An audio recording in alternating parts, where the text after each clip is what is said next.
ঋণের শর্ত পূরণের অগ্রগতি সহ বেশ কিছু বিষয় নিয়ে বাংলাদেশের সঙ্গে আলোচনার জন্য ঢাকায় আইএমএফের বিশেষ প্রতিনিধি দল রোববার সকাল থেকে তৃতীয় দিনের মতো বৈঠকে বসেছে কেন্দ্রীয় ব্যাংকের সঙ্গে। এ বিষয়ে বিস্তারিত জানাতে বাংলাদেশ ব্যাংকে আছেন সহকর্মী আলতাফ হোসেন। সরাসরি যাচ্ছি তার কাছে।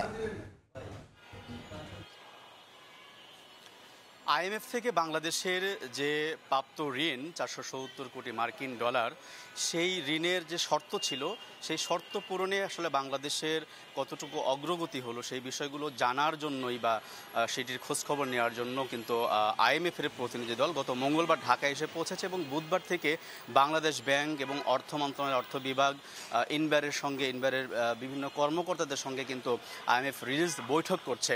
এবং আজকে তৃতীয় দিনের মতো বাংলাদেশ ব্যাংকে এই মুহূর্তে আমরা জানি যে ভেতরে আইএমএফের প্রতিনিধি দল তারা ভেতরে প্রবেশ করে বৈঠক করছে। আজকে মূলত চারটা পাঁচটা বৈঠকের কথা রয়েছে বাংলাদেশ ব্যাংকের কর্মকর্তাদের সঙ্গে। সেখানে আসলে সেফ বাংলাদেশের যে সুরক্ষা মূল্যায়ন এবং সেটির বাস্তবায়ন নিয়ে কথা হবে। একই সাথে পলিসি অ্যাডভাইজারের যে কর্মকর্তা আছে তাদের সাথে কথা বলবেন।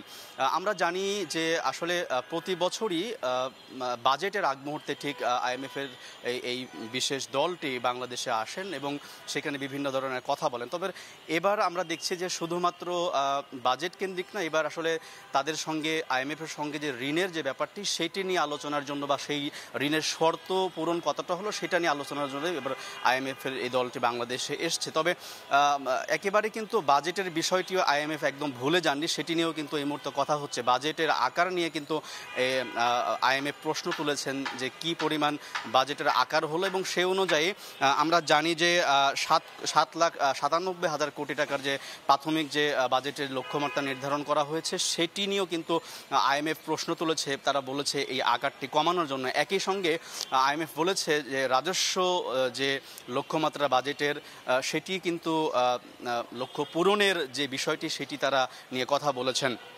একই সঙ্গে আমরা জানি যে বিশেষ করে যে ঋণের কথা বলা হচ্ছে, ঋণের শর্ত পূরণের কথা বলা হচ্ছে। আমরা জানি তৃতীয় মেয়াদের তৃতীয় কিস্তির যে ঋণের যে প্রাপ্ত অর্থ সেটি ছাড়ের আগে কিন্তু এই মুহূর্তে আইএমএফ খোঁজ খবর নিচ্ছে যে কতটা এই ঋণের শর্ত পূরণ হলো। এই ছিল আমার কাছে থাকা বাংলাদেশ ব্যাংক থেকে সর্বশেষ খবর। আমরা সরাসরি ছিলাম বাংলাদেশ ব্যাংকে।